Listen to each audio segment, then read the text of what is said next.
The Florida manatee. See how silver that one is? Playful and beloved by people of all ages. They're this, big, kind of goofy, graceful creature. You can literally be in a canoe or kayak and you have this 2,000-pound creature underneath you and you would never know it's even there. Designated the state's marine mammal in 1975, manatees are often called sea cows because they graze on freshwater and marine plants.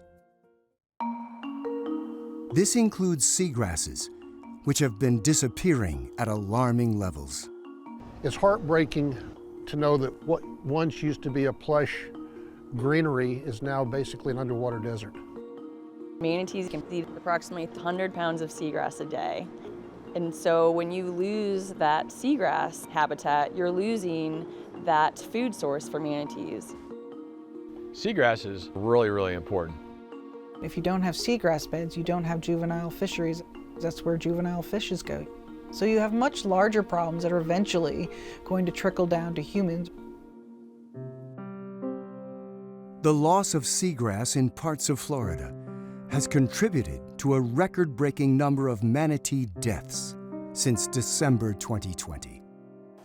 The situation became so dire that the wildlife managers resorted to feeding the gentle giants during the winter months at one manatee gathering spot where the waters are warm, but the seagrass is scarce. Which is really something that's unheard of, that's never been tried out before. And we have to keep in mind this is really only a band-aid to get manatees through the worst of the winter. It's all trial and error, but we thought it was worth a try, see if we could reduce some of those rescues and some of the mortality. It is a scary time for manatees. Manatees are a keystone species, meaning if you don't have manatees, you have serious problems with your environment. Will the unprecedented steps taken by wildlife officials help save the starving Florida manatees? And what are researchers doing to replenish the lost seagrasses?